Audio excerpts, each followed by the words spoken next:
सासू माँ की नई सहेली। प्रिया किचन में चाय बना रही होती है और सुमन ड्राइंग रूम में बैठकर मजे से टीवी देख रही होती है। तभी दरवाजे की घंटी बजती है। प्रिया, जरा देखना तो कौन आया है। देखती हूँ मम्मी जी। प्रिया दरवाजा खोलती है तो सामने पड़ोस वाली विमला आंटी खड़ी होती हैं। नमस्ते आंटी जी, कैसी हैं आप? मैं तो बिल्कुल ठीक हूँ बेटा, पर तेरी सास को क्या हुआ है? आजकल कहीं दिखती ही नहीं है। जब देखो तब टीवी के आगे जमी रहती है। अंदर तो आइए आंटी। अरे ओ दीपक की अम्मा, कहाँ हो? अरे विमला, आओ आओ, क्या बात है, बड़े दिन बाद याद आई तुम्हें मेरी। मैं तो हमेशा ही तुम्हें याद करती हूँ, पर तुम ही गायब रहती हो और आजकल तो बाहर भी नहीं आती जाती। तबीयत तो ठीक है ना तुम्हारी? अरे तबीयत को क्या होना है, इस उम्र में तो कुछ ना कुछ लगा ही रहता है। मेरी छोड़ो, तुम ये बताओ कि क्या चल रहा है गली मोहल्ले में। तुम गली मोहल्ले की छोड़ो, चल तो तुम्हारे पड़ोस में रहा है। तुम्हारी नई सहेली आई है। मेरी कौन सी नई सहेली? मैं तो यहाँ बस तुमसे बातचीत कर लेती हूँ या फिर बाजू वाली शर्मा की बहू से दो चार बातें कर लेती हूँ। इसीलिए तो कहा कि तेरी नई सहेली आई है। अब कोई पड़ोस में आया है तो बात तो होनी ही है। कम से कम इसी बहाने हमारा भी एक ग्रुप बन जाएगा।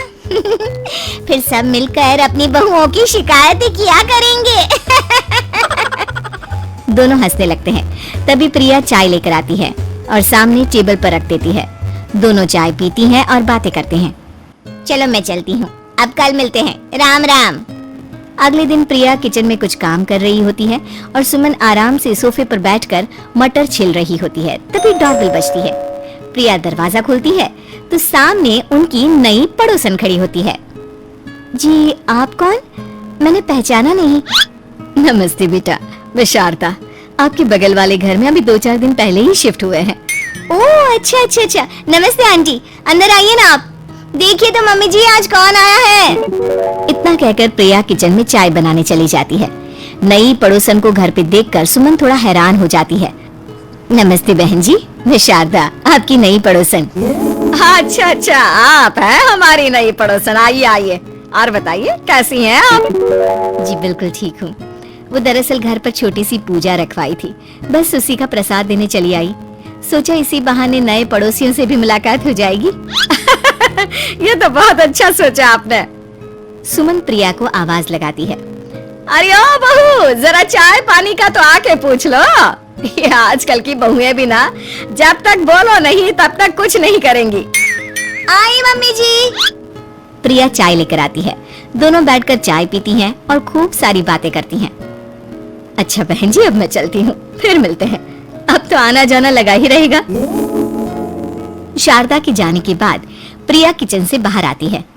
क्या बात है मम्मी जी, आप दोनों को देखकर तो लगा ही नहीं कि पहली बार मिल रही हो। आप दोनों तो बिल्कुल बिछड़ी हुई सहेलियों की तरह बातें कर रही थी। अरे जब दो औरतें मिल जाती है ना, तो बातें अपने आप ही निकल आती है। अब तू अपने काम पर ध्यान दे, बातों पे नहीं। ऐसे ही कुछ दिन बीत जाते हैं। अब सुमन और शारदा अच्छी सहेलियां बन गई होती हैं। दोनों एक साथ मंदिर जाती, मार्केट जाती और कभी कभी तो विमला भी इनके साथ मिलकर खूब हंसी ठिठोली करती। एक शाम तीनों बैठकर सुमन के घर पर चाय पी रही होती हैं कि तभी बहुत तेज बारिश शुरू हो जाती है। सुमन जोर से प्रिया को आवाज लगाती है। प्रिया, ओ प्रिया, देख कितनी तेज बारिश हो रही है। जाके छत से सारे कपड़े ले आ, नहीं तो सब भीग जाएंगे। सुमन 2 बार आवाज लगाती है लेकिन प्रिया का कोई जवाब नहीं आता। शायद प्रिया कुछ काम कर रही है, इसीलिए कुछ जवाब नहीं दे रही। अरे काहे काका, आराम फरमा रही होगी महारानी। तभी प्रिया बीमार हालत में अपने कमरे से बाहर निकलती है। हाँ मम्मी जी, क्या हुआ? मेरी तबीयत थोड़ी ठीक नहीं है ना, इसलिए आग लग गई। अरे सारे कपड़े भीग गए और तुझे सोने से फुर्सत नहीं है। सबके सामने सुमन के मुंह से ऐसी बातें सुनकर प्रिया उदास हो जाती है और छत से कपड़े उतारने चली जाती है। सुमन, ये क्या बात हुई? प्रिया ने बताया ना कि उसकी तबीयत ठीक नहीं, इसलिए उसकी आंख लग गई। तुम भी ना खामखा उसे सबके सामने सुना दिया।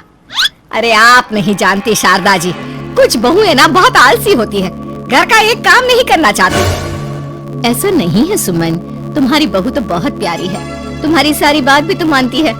हाँ सुमन, तुम प्रिया के बारे में ऐसा क्यों सोचती हो? मेरी भी दो बहुएं हैं, लेकिन मैं उन्हें अपनी बेटियों की तरह रखती हूँ।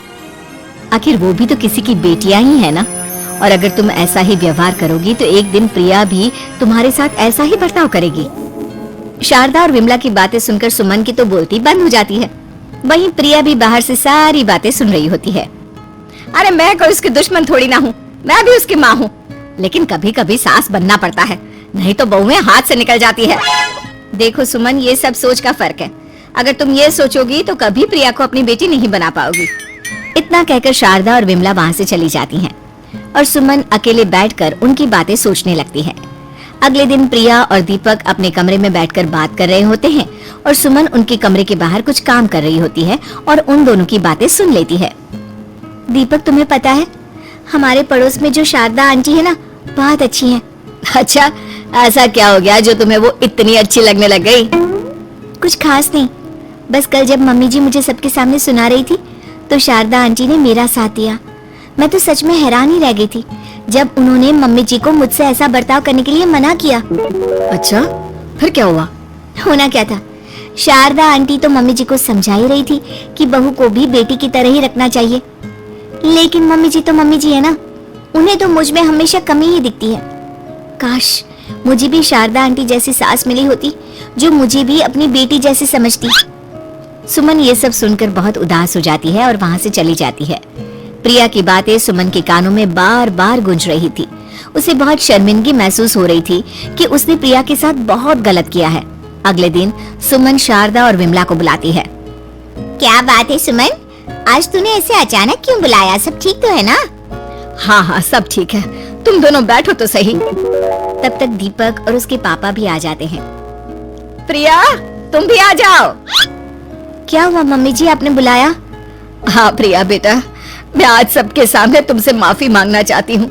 मैंने आज तक तुम्हारे साथ बहुत बुरा व्यवहार किया है, लेकिन तुमने कभी भी मेरे साथ बुरा बर्ताव नहीं किया। मुझे अपनी गलती का एहसास हो गया है, हो सके तो मुझे माफ कर देना। प्रिया अपनी सास की बातें सुनकर हैरान हो जाती है, उसकी आंखों में आंसू आ जाते हैं। प्लीज मम्मी जी, आप मुझसे माफी मत मांगिए, मैं भी आपकी बेटी ही हूँ। वैसे एक थैंक यू तो मेरी नई सहेली को भी बनता है, जिसकी वजह से मुझे मेरी गलती का एहसास हुआ। शारदा बहन, आपका बहुत बहुत शुक्रिया जो आपने मेरी आंखें खोल दी। अरे क्या सुमन, तुम भी ना। तो फिर इसी बात पर चाय और पकोड़े हो जाए? हाँ हाँ, क्यों नहीं।